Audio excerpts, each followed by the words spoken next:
Bismillahirrahmanirrahim. Assalamualaikum warahmatullahi wabarakatuh. Kali ini kita akan melanjutkan materi dari yang sebelumnya. Setelah kita kemarin membahas tentang kedudukan wanita dalam sudut pandang Islam, kali ini kita akan memahami hak-hak umum kaum wanita. Apa saja itu? Yaitu ternyata wanita memiliki hak-hak umum yang perlu kita ketahui dan kita akui, yaitu agar ketika kita menuntut haknya, ia akan memperolehnya dengan sempurna. Secara umum, hak-hak yang ada pada perempuan adalah: pertama, hak kepemilikan. Jadi wanita baik sebagai istri, ibu, anak, atau saudara perempuan berhak atas kepemilikan terhadap barang yang ia miliki, seperti rumah, perkakas rumah tangga, kebun, emas, perak, maupun binatang ternak. Jadi kita memiliki hak tersebut, bukan berarti kita tidak memiliki hak atas harta-harta yang kita miliki, seperti itu. Yang kedua adalah hak menikah.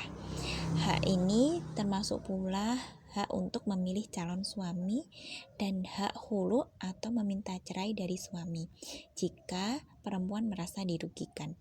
Ini semua merupakan hak wanita. Jadi tidak ada ceritanya ya ketika seperti penjodohan gitu. Saya pernah dengar kisah dari seorang perempuan yang dia dijodohkan oleh ayahnya. Lalu perempuan tersebut bercerita kepada Rasulullah dan Rasulullah membatalkan perjodohan tersebut. Jadi tidak ada kisahnya perempuan dijodohkan oleh ayahnya, dan seperti zaman Siti Nurbaya itu tidak ada. Tapi ayah boleh mencarikan calon yang beliau rasa tepat untuk perempuan dan tetap dengan seizin perempuan untuk pernikahan tersebut, seperti itu. Dan yang ketiga, hak perempuan adalah hak untuk menuntut ilmu yang wajib diketahui. Ilmu-ilmu yang wajib kita ketahui itu seperti mengenal Allah, mengetahui kewajiban beribadah kepada Allah, mengetahui cara beribadah, mengetahui apa-apa yang menjadi haknya atas orang lain, mengetahui etika yang harus ia lakukan, dan mengetahui akhlak baik yang harus menjadi hiasan bagi perempuan. Semua ini menjadi kewajiban bagi wanita karena keumuman perintah Allah dalam firman-Nya yang berbunyi fa'lam annahu la ilaha illallah, yang artinya maka ketahuilah bahwa tidak ada ilah yang hak untuk disembah melainkan Allah. Quran surat Muhammad ayat 19. Dan dalam sebuah hadis Rasulullah SAW bersabda, "Thalabul ilmi faridatun ala kulli muslimin", yang artinya menuntut ilmu adalah wajib bagi setiap muslim. Hadis riwayat Ibnu Majah. Jadi kita tegaskan lagi, merupakan hak bagi kita untuk mengenal Allah dan jalan-jalan untuk mengenal Allah kayak gitu ya. Jadi tidak boleh dilarang ketika seorang perempuan ingin mengenal Allah, mengenal kewajiban, mengenal cara beribadah dan sebagainya, seperti yang saya sebutkan tadi. Hak yang selanjutnya atau nomor 4 yaitu hak bersedekah dengan harta yang ia miliki dan hak membelanjakan harta tersebut untuk dirinya, suaminya, anak-anaknya, dan untuk ibu bapaknya selama tidak berlebihan. Jadi seperti yang ini sambungan dari hak nomor pertama tadi ya, ketika kita memiliki hak untuk status kepemilikan, maka kita berhak pula untuk menyedekahkan harta kita, membelanjakan harta yang kita miliki tanpa ada preferensi atau ini ya, larangan dari orang lain, seperti itu. Meskipun itu suami kita sendiri, tapi alangkah baiknya juga kita boleh jika kita ingin izin, karena kan bagaimanapun suami adalah imam kita.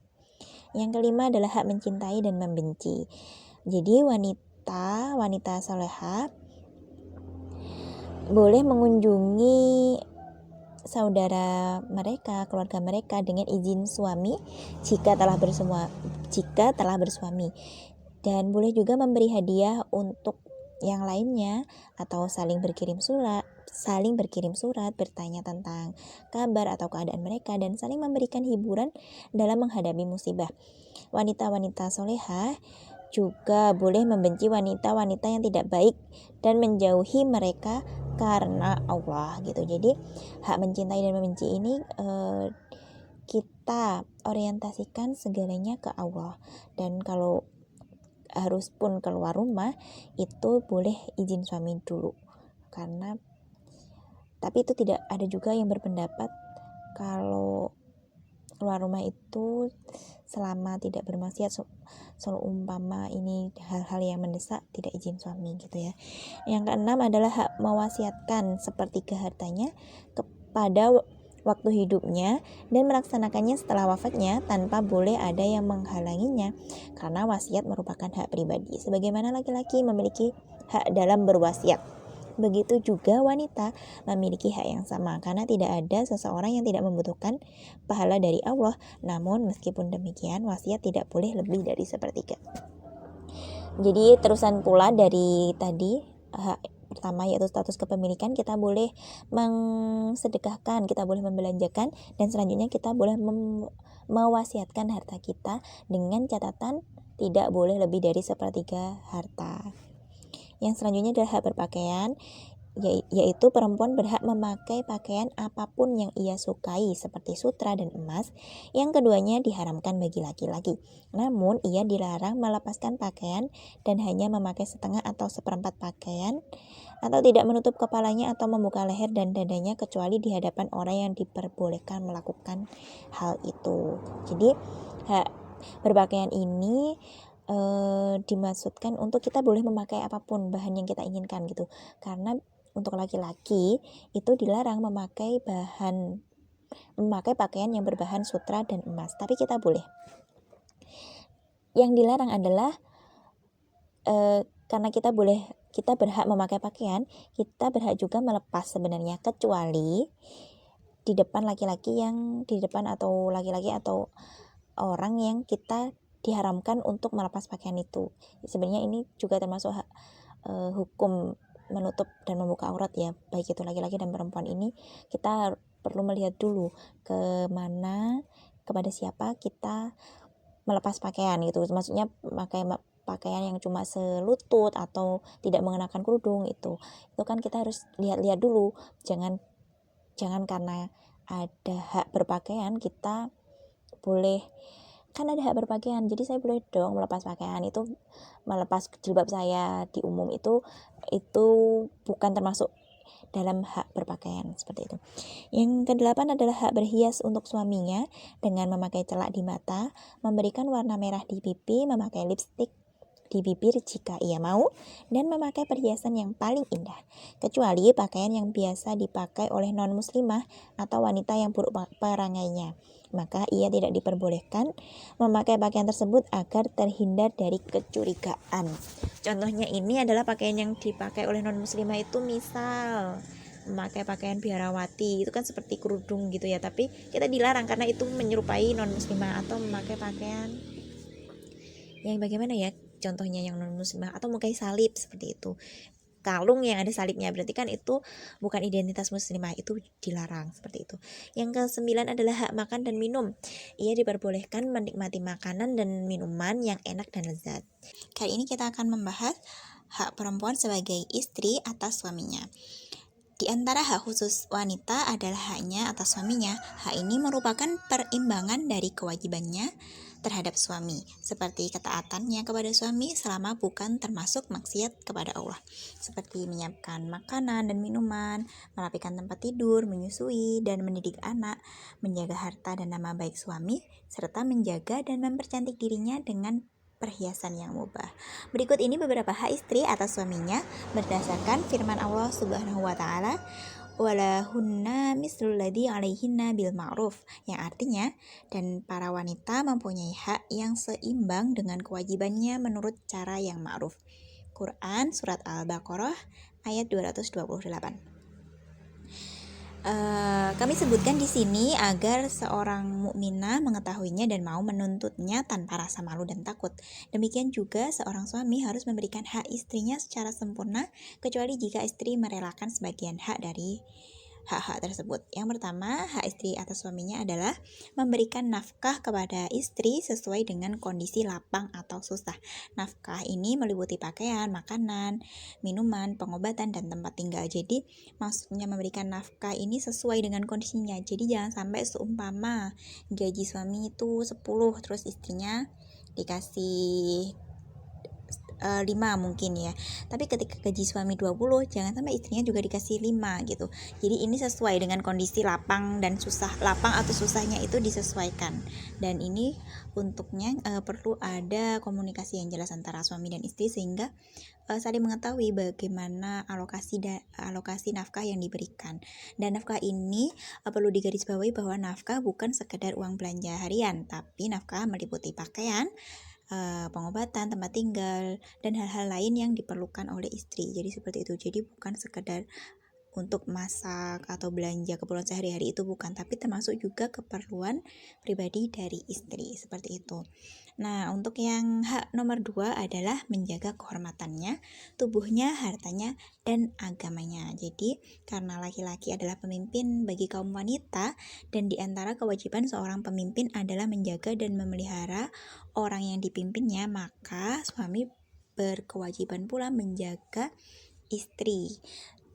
Penjagaan ini seperti yang disebutkan tadi, bahwa harus menjaga kehormatan, tubuh, harta, dan agama istri. Jangan sampai ada suami yang menacahkan istrinya mungkin di luar, atau ada suami yang melarang istrinya untuk memperbaiki agamanya, atau suami yang mengambil hak istri, hak harta istri yang kepemilikan pribadi, seperti yang kita pernah jelaskan sebelumnya. Karena istri memiliki hak kepemilikan, perempuan memiliki hak kepemilikan, maka suami juga berhak menghormati kepemilikan dari istri tersebut gitu. Jadi berbeda antara kepemilikan dari laki-laki dan kepemilikan dari perempuan. Nah, untuk poin ketiga adalah mengajarkan kebutuhan mendasar tentang agamanya, dan jika ia tidak mampu mengajarkannya, ia harus suami harus mengizinkan istri untuk menghadiri tempat-tempat pengajaran agama, baik kaum wanita yang pengajaran agama bagi kaum wanita yang diselenggarakan di masjid-masjid, sekolah-sekolah, dan tempat-tempat lainnya. Jika tempat-tempat tersebut dianggap aman dari fitnah dan bahaya yang mungkin terjadi. Nah, jadi di sini saling keterkaitan dari hak-hak yang sebelumnya tadi karena suami wajib menjaga kehormatan, menjaga agama, maka jalan selanjutnya atau kelanjutan dari penjagaan agama itu adalah memperbolehkan istri untuk mencari kebutuhannya terhadap ilmu, khususnya ilmu agama yang mendasar kayak gitu. Terlebih jika suami tidak bisa menjelaskan gitu kan, padahal istri wajib nih untuk memahami misal hukum haid, hukum istihadah, hukum nifas, dan sebagainya, atau hukum sholat mungkin istri belum bisa sholat dengan baik dan suami ternyata belum tahu juga. Jadi kalau suami belum bisa mengajarkan kepada istri, maka suami itu harus memperbolehkan istri tersebut untuk mencari ilmu itu di luar gitu, dengan catatan tadi bahwa tempat-tempat tersebut dianggap aman dari fitnah dan bahaya yang mungkin terjadi. Jadi seperti mungkin masjidnya itu ada banyak laki-laki, atau jamaah kajiannya itu khusus perempuan seperti itu, atau istri diantar sampai tempat lokasi dan sebagainya. Itu ini bisa kondisional ya, bergantung masing-masing dan bagaimana cara menyesuaikannya. Nomor 4 untuk hak istri atau suami, yaitu mempergauli dengan baik sesuai dengan firman Allah yang bunyinya wa ashiruhunna bil ma'ruf, artinya dan bergaullah dengan mereka secara patut. Quran surat An-Nisa ayat 19. Jadi di antara bentuk pergaulan yang baik adalah tidak mengabaikan hak istri dalam hubungan suami istri, tidak menyakitinya dengan celaan, cacian, dan penghinaan. Di antara bentuk pergaulan yang baik adalah tidak menghalanginya untuk mengunjungi kerabatnya jika tidak khawatir terjadi fitnah, dan tidak membebani istri dengan pekerjaan yang tidak ia mampu, dan berbuat baik kepada istri dalam ucapan maupun perbuatan sesuai dengan sabda Rasulullah SAW. khairukum li ahlihi wa ana khairukum li ahli, yang artinya orang yang terbaik di antara kalian adalah orang yang baik terhadap keluarganya, dan aku adalah orang yang paling baik terhadap keluargaku. Hadis riwayat Tirmizi. Selain itu, Rasulullah juga bersabda yang artinya tidaklah wanita dimuliakan kecuali oleh orang yang mulia, dan tidaklah ia dihinakan kecuali oleh orang yang hina.